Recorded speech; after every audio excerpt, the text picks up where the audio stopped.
been on hiatus. It's no secret. Yeah. We're not ashamed to admit it. But I'm slightly ashamed, man. We abandoned everybody during Loki. We did. That's my fault. I'm sorry for that. What are you gonna do?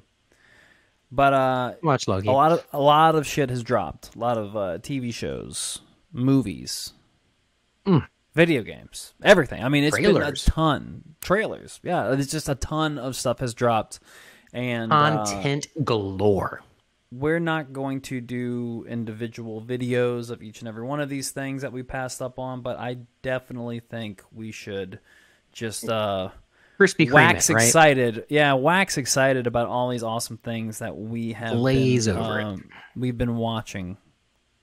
And glaze over it. Just get that frog. Just lick it up. It always goes down smooth. Hot and fresh and ready to serve. I want you to start first. I know you've been watching some hot stuff. We left off with Loki. We didn't finish it out, but man, how freaking awesome was that series? It was great. It was great. And let's not do. Since we're talking about a lot, we're not going to do spoilers. Yeah. But how great was it? Like, I mean, we're going to have like spoilers. We're just not going to go into it. Like, if you haven't watched this stuff, then go to hell. Okay. Because I think it's still pretty fresh. I think it's still pretty fresh. We shouldn't. Look. Okay. Well, Loki set up a lot of things going forward into the MCU, and a lot of more questions are obviously being asked. And then went right into during that time we had Bad Batch going on, which was a Star Wars animation that's kind of based off the Clone Wars, and so that was really cool. And then we had What If come out, and then What If has been spot on. What If has been so freaking cool. It has been so fun watching these episodes. I've enjoyed What If. It's been making me feel a lot of a multitude of different emotions. We've talked a lot about how every Marvel movie or TV show is just kind of like Marvel taking a stab at a different genre of television or film, and they're doing that with these small 30-minute episodes. They're giving us these genre episodes animated too. Episodes, Disney Plus. Yeah, kudos and to you. It's been really, really great to see like these twists on movies that we've seen 100 times and everything like that, and these characters and everything. Like it's great. It's really neat, and I'm actually surprised. I didn't think they were going to do this. I was actually surprised on how dark they got with some of these. Oh yeah, with some of these episodes. Still right now, number one favorite episode is the Doctor Strange episode. I thought that held itself up so well. The writing, the performances, the beginning, middle, and end. I thought that the whole everything story was about that so was good. Awesome. I wanted that to be a standalone movie. It was so good. I wanted more. It was a shame that it was only 30 minutes, and I hope they figure out some way to do some sort of like continuation of that storyline, because I was enthralled in the Doctor Strange episode. I think it's honestly one of the best Marvel things on Disney Plus, that single episode. It was fantastic. My favorite thing on What If is the Avenger Initiative episode with the What If the Avengers didn't assemble. Oh, right. Yeah, that was really great. That was perhaps one of my favorite episodes. I loved it. It was really good. I want to spoil everything about it. It was so fantastic. I loved what they did. I loved how it came together. I loved everything that happened in between, how they went back to every movie and every moment that we had seen in the MCU and completely flipped it on its ass. Yeah. And get awesome. Super fucking dark with it. They got really so dark. It was so good. It was really good. So great. And the Doctor Strange episode, yes, fantastic. The zombie episode, immaculate. Like I said, I'm loving What If so far. But beyond that, man, your pick for best movie of the year, or your most sought after movie of the year came out. We had Suicide Squad. The James Gunn Suicide Squad came out. It was my most anticipated. How cool was that? Suicide Squad was like I said, I had high hopes. I had very, very, very high hopes for that movie. I put it on the pedestal. It felt like it was going to be special. It felt like it was going to be special. And I knew it was going to be good because of James Gunn, but I literally had low expectations, and it blew my expectations out of the water. So I was really happy for that. Yeah, I was actually shocked. It went beyond my expectations. I thought that he did what he sought out to do, and was to create a very colorful, golden age Hollywood superhero snuff film. And he nailed it, man. He absolutely nailed it. The very beginning of the movie, the setup to the beginning of the intro of the film, just led to a jaw-dropping first initial 15, 20 minutes. It was well orchestrated. It was just so well. It was shocking. Well orchestrated chaos. Yeah, they did things to characters that you would not expect, and it just left you like, okay, here are the stakes. The stakes and are John here. Cena, We know man, that they're I'm gonna tip my hat to him. I loved to hate him in this movie. He was great. A great job, and I'm looking forward to the spinoff series. For Cena's becoming one of those. Cena's becoming one of those guys where he can almost do no wrong. Now that he's discovered comedy, he could almost do no wrong. It's very similar with The Rock. Once The Rock started doing some really good action/comedy movies like Jumanji, which those movies are fucking great. Once he started doing that, The Rock just never missed. He never misses on movies like that. And Cena's getting to the point where it's I'm like The Rock. I need to watch everything he's doing.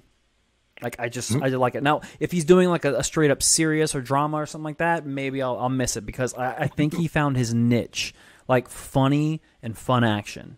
That's his niche. And then action. if he's doing a movie based on action movies, that genre, I'm all in. He just had is it a Netflix movie where he was Hulu. It was a Hulu movie. Yeah. Where it was what's it called? Vacation Friends. Yep. Oh man, that was so fun. Look, not a great movie by any stretch of the imagination, but we were laughing the entire time. It was an hour and 40 minutes of just nonstop laughing. Maybe a forgettable movie after you're done watching it. We won't go back and watch it again, but it was good enough to be I'm fucking glad I watched that, and I want more John Cena. I need more John Cena.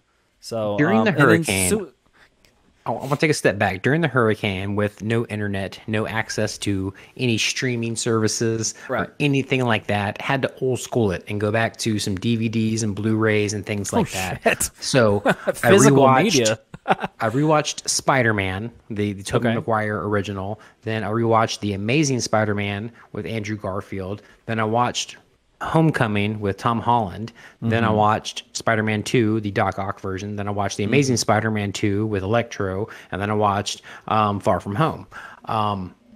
Andrew Garfield was the best Spider-Man. I'm saying it right now. Garfield was the best Spider-Man. His physique, his look, his approach to it, how he was the best Spider-Man. His approach to Peter Parker with the intellect and ingenuity was also better, but I didn't necessarily like his Peter Parker as much. And then kind of coming to it, man, I don't like Tobey Maguire Spider-Man now. After watching this stuff, I'm I don't like him. I don't like the bug-eyed looking Tobey Maguire. At first they were awesome. I loved them, and you know that. I adored them. Totally. But Andrew Garfield was the best Spider-Man, and Sony messed up by not continuing Andrew Garfield's Spider-Man story. I agree. And I'm very upset about it, because I really did like it, and the movies, I think, were the better of the Spider-Man films.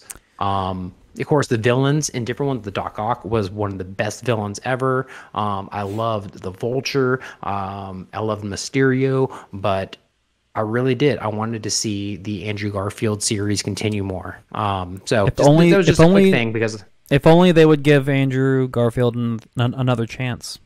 If only. There's no way home to that. I'm with you. I see what you did there. Oh, thank you. I think I think I'm with you on a little bit on the Raimi Peter Parker. those movies, and I think the movies do, the first two movies, I think they hold up. I think they do hold up, but time has affected those movies for sure. I think time has seriously affected those movies because Sam Raimi went out. Like nowadays, like MCU, like when you watch an MCU movie, we call them MCU movies. I have not referred to an MCU movie as a comic book movie in years.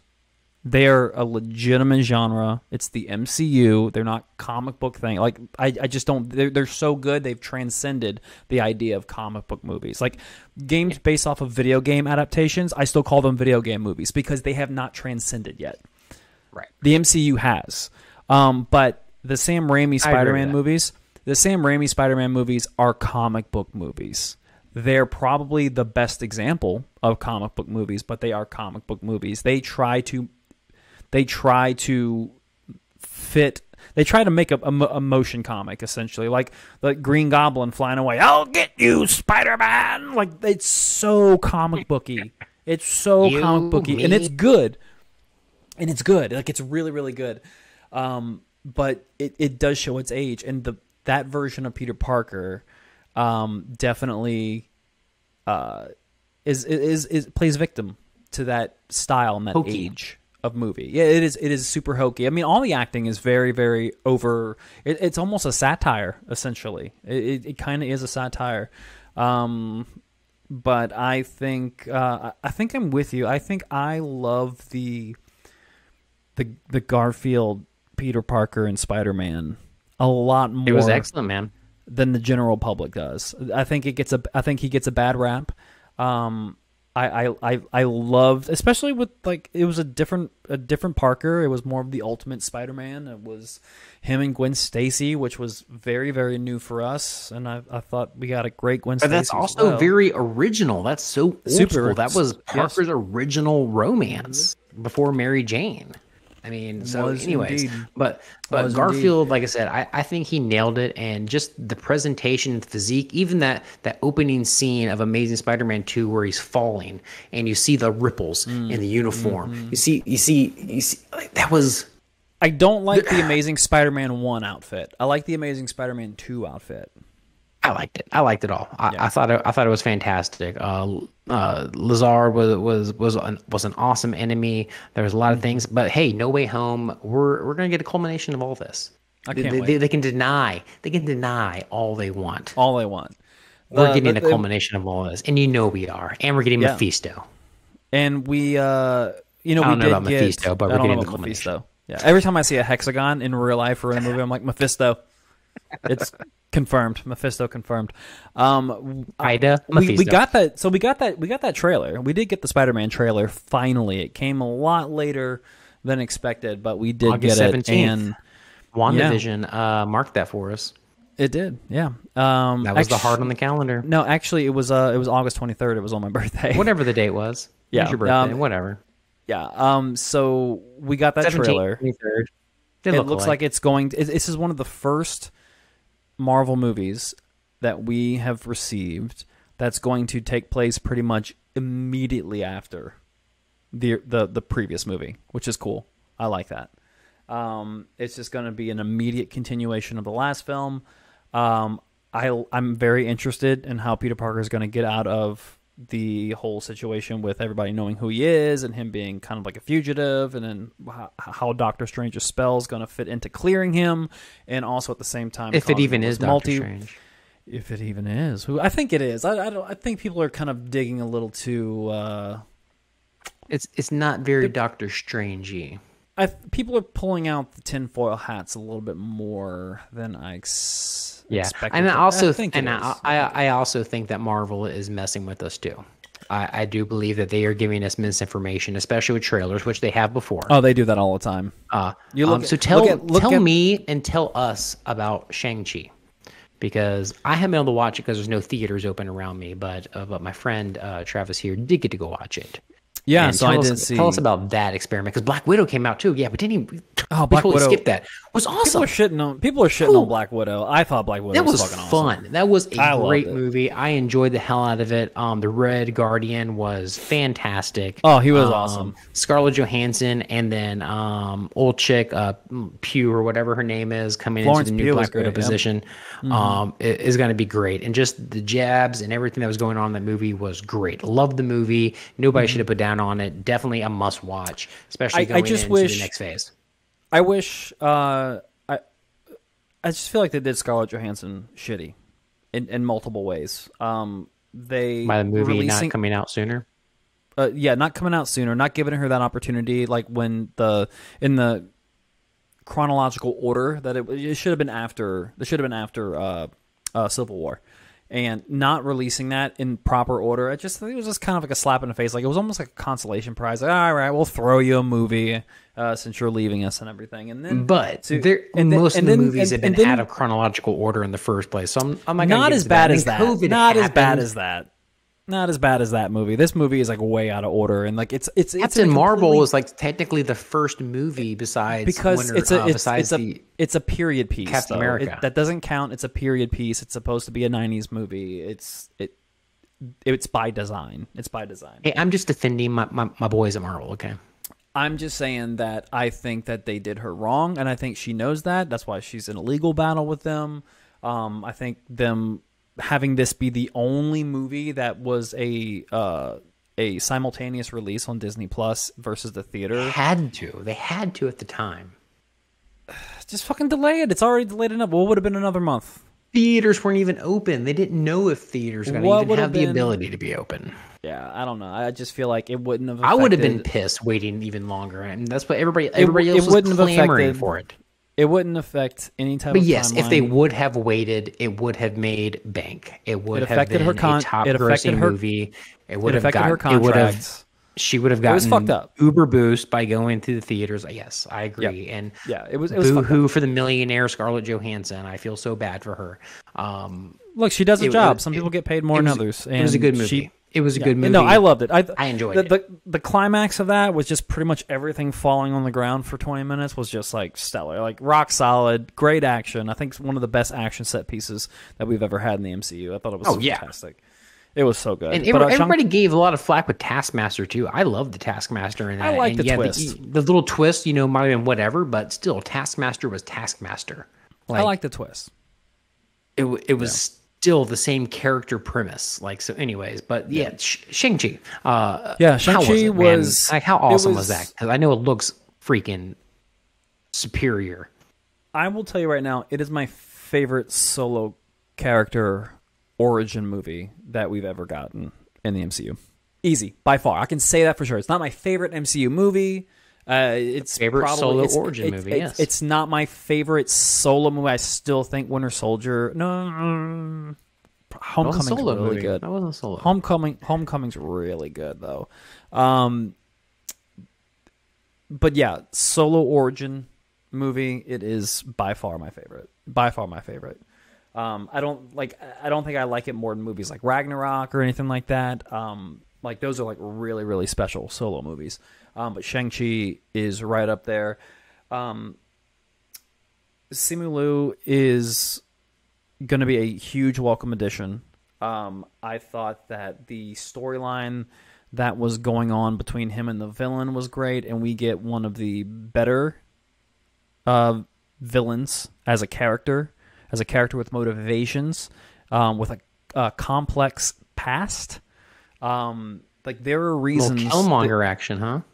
There are actual versus Killmonger. Like there was not Killmonger didn't give you a reason to like. I kind of like this guy. Like you never really liked Killmonger because he was downright dastardly. But with Mandarin in this movie, without spoiling anything, like he is a bad guy, but he has done things. But he's not a bad guy. But he's done things in his past where it's like, man, I really, really would have liked him. I really would have liked him, So he's extremely complex. His motivations make sense. The third act gets a little gets a little out of hand too fast, I think, is if I can find any gripe, because the third act is still awesome. The final confrontation is still awesome. This came on too quickly, too assertive. There is a great pace throughout this movie. Like, the pacing is perfect. And then you get to like the last 20 minutes and the movie's kind of all over the place, but not in a terrible way. It doesn't like make the movie bad. It just throws off the pacing a little bit. That's the only criticism I can possibly give this movie, but it is great. Awkwafina's great as a little side character. And really, really good cameos by certain characters.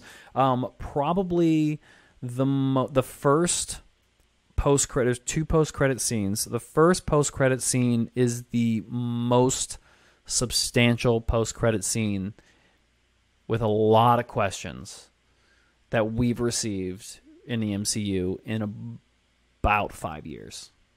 It's huge. It's big. I think it's really, really big. I can't wait. Like, I'm really looking forward to this. Yeah, so hopefully and to go into the MCU, man. I mean, we have Venom: Let There Be Carnage coming out soon. Of course, we have the Hawkeye trailer that just dropped recently, and then at the end of the year we have No Way Home. So a lot to look forward to, and we still have a couple What If episodes to go. So really looking forward to the MCU. Kind of wrapping that up.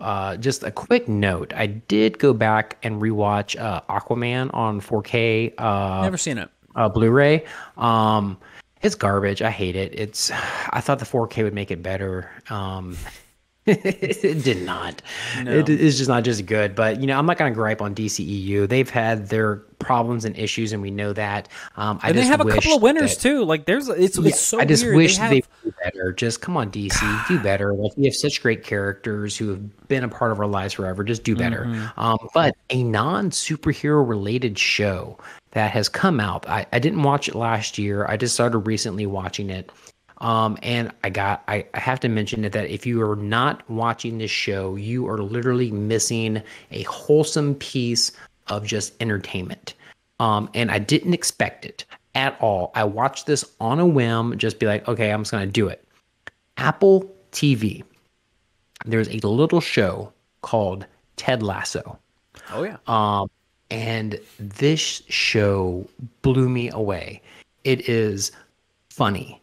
It is in-depth. It is emotional. It is spiritually charged, and it is fantastically put together.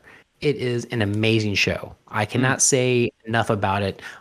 It is literally 2 thumbs up and fun. I would say for the whole family, but there is language. But other than that, that is it. You should watch the show if you have not already. I recommend it to anybody and everybody. It is literally just gold. And I cannot say enough about how amazing it is to have those moments when I get to sit there and watch the new episode when it comes out and just enjoy it. It is fantastic. Season 2 just wrapped. And okay, it's done. Good. Yeah, season 2 is done. So you can literally go on there and just... And you're missing out, though. If you were able to do it every week, you would just enjoy it, because that was just a piece of your week that was just special when you got to sit down and watch it. But binge it if you need to. Lasso on Apple TV is fantastic. So, I mean, I obviously have my ear to the ground on the pop culture world, as it were. And it's hard not to hear about Ted Lasso. Everybody's talking about it. People who are watching it, whether it's just people on social media or if it's a publication talking about how great the show is. It was just hard to avoid any type of information about it. So we've tried to go on like media silence on it, because we knew that we were eventually going to watch it. And then all the Emmy nominations this year came in, and Ted Lasso's all over that. An impressive amount, actually. Like, and well deserved. Like 11. I think it was like 11 or 12 nominations or something like that. I could be wrong. But that put it on our radar officially. Like, okay, we've heard a lot about it. It's getting rave reviews. It's getting nominations at the Emmys. It's time to watch it. So we wanted to wait, because we knew that by the time we made a decision to watch it, season 2 was still going on. So we're like, okay, once season 2 is done, we're going to go ahead and pick up Apple Plus. 2 days ago, we signed up for Apple Plus. We just need to. Things have been busy with work, and we've been going to Disneyland a lot, so we haven't had a time to like sit down and dedicate some TV time to Ted Lasso. But the subscription is started, and we are. It's the next show that we're going to watch for sure. So I'm excited to watch definitely it. recommend it. Great things. It is 100% great. I don't think it's going to disappoint for anybody who watches it. A couple of other notes for Apple Plus. Mythic Quest. Yes, funny as hell from the creators of Always Sunny. It's fantastic. Loved it. The morning show, great. If you're into more action and Jason Momoa, see. And Schmigadoon is really funny, like satire on musicals and life, which is really great. So Apple TV, man, they are putting out some really great content, but Ted Lasso by far is the best that they've had so far. And then Mythic Quest is probably my number 2 on Apple TV. I'm excited for Mythic Quest. It's clearly, it's huge, so good. Huge, it is huge. So It's Always good. Sunny fan. I can't wait. That's actually been if you're an Always Sunny or anything like that, or Community, definitely go to Mythic Quest. Fantastic. Right now, or if you're just a video game fan or anything like that, it's great. So right now, like we've discussed this before, there's always a revolving, repeatable show going on right now, and right now it's Always Sunny. Season 13, I've made it all the way to the end. Well, almost to the end. I got another season that's on Hulu to go. But that's my going to sleep. That's my going to sleep at night show. And I'm telling you, man, it doesn't lose steam. It's crazy. No, it's so good. It doesn't lose. I cannot tell you. It's almost time for another rewatch for me. I think like every 2 years I rewatch all of Always Sunny. So it's super fresh in my mind, and I've watched 13 and a half seasons at this point. I cannot tell because you of what the worst, implications. I can't tell you what the worst season is. I couldn't tell you. There is no worst season. It's so good. They're all gold. Every season's gold. Yeah, it's really great. And that's rare. That's a rare TV rare. show where just every season is just fantastic. So I have one movie and one TV show I want to talk about before we wrap things up tonight. So on Disney Plus, since we're on that tip, I watched Cruella. Oh yeah, I was surprised at how much I liked it. It was kind of like a Disney level, and this is no joke, pun intended. It's like a Disney villain level Joker. It's kind of like someone who's eaten shit their entire life, and then they make an opportunity for themselves to become something different, something better, but then like they're a villain that just affects negatively people that are around them, and they just start to create chaos. And it's a really, really creative origin story. I really enjoyed it. Like, I thought it was really great. It's kind of like Joker meets A Devil Wears Prada, and it just it's kind of like not as cerebral as Joker, and definitely not as violent as Joker. Yeah. I hope not. But it's the same idea and the same premise, essentially. And it was good. It was a surprising. I grew up as a kid watching 101 Dalmatians and everything, and then to see like the origin story of it. It made me want to go back and watch like Maleficent and see like how they did that live action villain origin story and stuff like that, because they do make them somewhat sympathetic. And I'm a villains guy. I think a movie lives and die by its villains. And giving them more backstory, making them more complex characters, I'm all about that. And I was surprised. I had no expectations about Cruella, and it kind of blew me away. And what's the TV show you're hiding? So it just started. There has been a graphic novel whose rights have been picked up and dropped and picked up and dropped over and over and over again. But FX finally took it seriously and created this show, and it just premiered this week. It is based off of a graphic novel called Why the Last Man. Oh, okay. And I saw some advertisements recently. Yep. Jonathan Peele, it is right up your alley, my friend. It is. It's on FX on Hulu. And it is phenomenal. I will give you the base. The basic sales pitch, as basic as I can. Life is normal. The world's going about its business. government's fully functioning, life is moving on, world keeps on spinning. And then one day, bam, every mammal, man, cow, dog, cat, rat, every mammal with a Y chromosome, a male chromosome, dies. Every single one. And the world is left with just women. And one man. One man survives. Actually, one man and his monkey. One man survive. to rule them all. And you got to think about how dangerous that could be, being the only man alive on Earth. But it tells a story of this guy, Yorick, who is the last man alive. And he's trying to find his family, trying to find his girlfriend in the city of New York, where there are no more men alive, and it's just the world. I mean, you gotta imagine 85% of all major corporations are run by men. 92% of airline pilots are men. The world descended into chaos in the blink of an eye. And it is an insane storyline. The graphic novel is finished. It was on a 5-year run, so there is a complete beginning, middle, and end. And if they adapt it very closely to the graphic novel, we are in for a fucking ride. There are so many loops, twists, and turns, and a satisfying as hell ending that is already established in the books. Like we love The Boys. The Boys is great and it is fun. Oh yeah. But they definitely do stray from the comics, and that's my only gripe.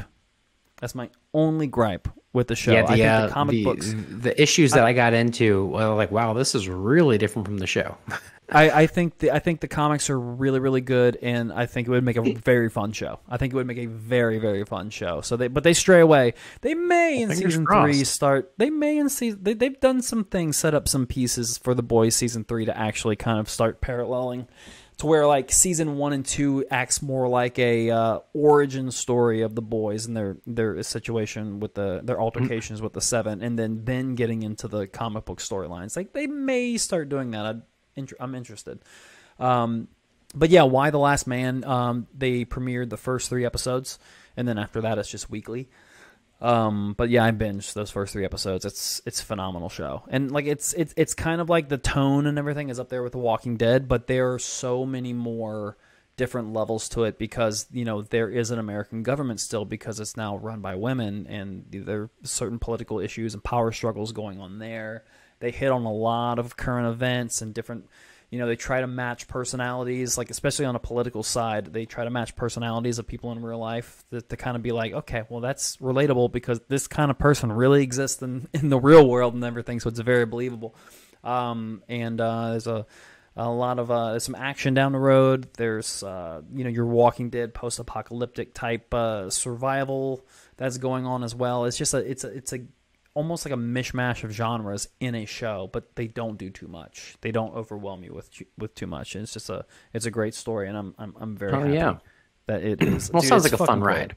It's good. Yeah, it's good. They do a good job. By the end of the 3rd episode, I was just like, they nailed it. They absolutely nailed the spirit of the comic. They've made some small tweaks and changes to modernize for today's age. Like, for instance, there's trans representation. That kind of complicates things too. Yeah, there's one man with a Y chromosome, but there's also another man in the show, but he didn't die because biologically had the female chromosomes. But then there's the issue of they can't take testosterone anymore because they can't get it, like because that infrastructure is broken down, that supply chain's gone. So they're going through that kind of stuff too, and that's stuff that wasn't in the comic books, but it makes sense for the age that we're living in today. So there are a lot of modernizations thrown in there, and I think they're welcome changes, or not changes, but additions. So Why the Last Man? I can't recommend it more. So